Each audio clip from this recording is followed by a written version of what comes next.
सर्दियाँ शुरू हो गई हैं और अगर सर्दियों में आपने इस बहुत ही मज़ेदार Turkish hot and sour soup को बना लिया तो सर्दियों का मज़ा डबल हो जाएगा। तो आज मैं आपके लिए लेकर आई हूँ बहुत ही मज़ेदार Turkish hot and sour soup की रेसिपी। ये सूप इतना ज़्यादा मज़ेदार बन के तैयार होता है कि बड़े बड़े होटलों के सूप को भी आप भूल जाएंगे। तो चलिए इसकी रेसिपी को देख लेते हैं। तो hot and sour Turkish soup बनाने के लिए मैंने यहाँ पर एक पतीली के अंदर 3 ग्लास पानी ऐड कर दिया है। तो मैं बड़े ग्लास से भरकर इसके अंदर 3 ग्लास पानी ऐड कर रही हूँ। इसके साथ ही मैंने यहाँ पर 3 चिकन के पीसेस ले लिए हैं। तो मैंने यहाँ पर बड़े साइज़ के बोनलेस चिकन के पीसेस इसके अंदर ऐड कर दिए हैं। इसके साथ ही हाफ़ टी स्पून में इसमें साबित काली मिर्चें ऐड कर रही हूँ और हाफ़ टी स्पून में इसमें नमक ऐड कर देती हूँ। नमक को बाद में टेस्ट करके भी ऐड कर लेंगे। 3 से 4 छोटे छोटे अदरक के टुकड़े हमने इसमें ऐड कर दिए हैं और यहाँ पर 5 से 6 लहसुन की कलियाँ भी हम इसमें ऐड कर देते हैं। तो पानी में बॉयल आ चुका है। इसको कवर करके लो फ्लेम पर मैंने 15 से 20 मिनट तक छोड़ दिया था। इस तरह से आप देख सकते हैं हमारा जो चिकन है वो भी अच्छी तरह से गल चुका है। तो चिकन को हम एक प्लेट में निकाल लेते हैं और इसमें जो हमने लहसुन की कलियां ऐड की थी वो भी हम प्लेट में निकाल लेते हैं। तो यहाँ पर इन दोनों चीज़ों को मैंने प्लेट में रख लिया है और बाकी की यखनी को हम साइड पे रख देते हैं, उसको हम बाद में इस्तेमाल करेंगे। अब मैंने यहाँ पर एक कढ़ाई ले ली है। कढ़ाई में 3 टेबल स्पून ऑयल को गरम कर लिया है। इसके साथ ही इसके अंदर मैं ऐड कर देती हूँ 5 से 6 बारीक कटी हुई हरी मिर्चें और हमने जो लहसुन यखनी से निकाल लिया था तो लहसुन भी हम इसके साथ ही इसके अंदर ऐड कर देते हैं। लहसुन और हरी मिर्चों को मैं 1 से 2 मिनट फ्राई कर लेती हूँ। इतना फ्राई कर लूँगी कि इसके ऊपर अच्छा सा कलर आ जाए। तो यहाँ पे आप देख सकते हैं लहसुन और हरी मिर्चें भी फ्राई हो चुकी हैं। अब हम इसके अंदर ऐड कर देते हैं गाजरें। तो मैंने यहाँ पर 2 मीडियम साइज़ की गाजरों को इस तरह से ग्रेट कर लिया था। तो कद्दूकश की हुई गाजरें भी हमने इसके अंदर ऐड कर दी हैं। गाजरें ऐड करके गाजरों को 1 मिनट तक फुल फ्लेम पर फ्राई कर लेते हैं और इसके साथ ही अब मैं इसके अंदर ऐड कर देती हूँ एक बड़े साइज़ की शिमला मिर्च। तो शिमला मिर्च को भी मैंने इस तरह से छोटे छोटे क्यूब्स में कट कर लिया था। तो शिमला मिर्च को भी हम 1 मिनट तक फ्राई कर लेते हैं।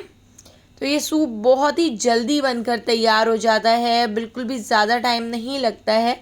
अब हम इसके अंदर कलरफुल सेवइयाँ ऐड करेंगे। ये सेवइयाँ भी स्पैगेटी और मैक्रोनी की तरह बिल्कुल फीकी होती हैं। जैसा टेस्ट स्पैगेटी का होता है बिल्कुल उसी तरह का टेस्ट इन सेवइयों का भी होता है। तो मैं यहाँ पर जो hot and sour Turkish soup बना रही हूँ ये काफ़ी कलरफुल होता है, इसलिए मैंने इसके अंदर कलरफुल सेवइयाँ ऐड की हैं। सेवइयों की जगह आप इसके अंदर मैक्रोनी, स्पैगेटी या पास्ता भी ऐड कर सकते हैं। बहुत ही मज़ेदार सूप बन के तैयार होगा। जो चिकन हमने यखनी से निकाल ली थी उसको मैंने इस तरह से रेशा कर लिया था। इस तरह से मैंने चिकन को बिल्कुल छोटा छोटा तोड़ लिया था। चिकन भी हमने इसमें ऐड कर दी है और 1 मिनट तक चिकन को भी फ्राई कर लेते हैं। अब हम इसमें कुछ मसाले ऐड कर लेते हैं। तो 1 टीस्पून भर के पिसी हुई काली मिर्चें ऐड कर दी हैं। 1 टीस्पून पिसी हुई सफ़ेद मिर्चें ऐड कर दी हैं। 1 टीस्पून पेपरिका पाउडर भी हम इसमें ऐड कर देते हैं और 1 टीस्पून भर के मैंने इसमें चिकन पाउडर ऐड कर दिया है। इसके साथ ही 5 टेबल स्पून हम इसमें सोया सॉस ऐड कर देंगे और 5 टेबल स्पून ही मैं इसके अंदर ऐड कर रही हूँ चिली सॉस। एक बार इस रेसिपी से आप hot and sour Turkish soup बनाकर ज़रूर देखिएगा। घर में सबको इतना पसंद आएगा कि आप इसको बार बार बनाना पसंद करेंगे। इसके साथ ही 2 टेबल स्पून मैंने इसमें सिरका भी ऐड कर दिया है और 3 टेबल स्पून हम इसमें ऐड कर देते हैं टमाटो केचप। अब मैं इसके अंदर एक ख़ास चीज़ ऐड करूँगी जिससे इसका कलर बहुत ही अच्छा आएगा। तो मैंने यहाँ पर डार्क सोया सॉस ले ली है। डार्क सोया सॉस ऐड करने से सूप का कलर बहुत ही अच्छा आता है। तो 2 टेबल स्पून हम इसमें डार्क सोया सॉस ऐड कर देते हैं। तो इन सारी चीज़ों को एक साथ ऐड करके अब मैं इसको अच्छी तरह से मिक्स कर लेती हूँ और मिक्स करने के बाद अब हम इसमें ऐड करेंगे यखनी। तो यखनी को हमने छान कर ऐड करना है क्योंकि हमने इसमें अदरक और काली मिर्चें ऐड की थी। तो अदरक काली मिर्चों को हम डिस्कार्ड कर देते हैं।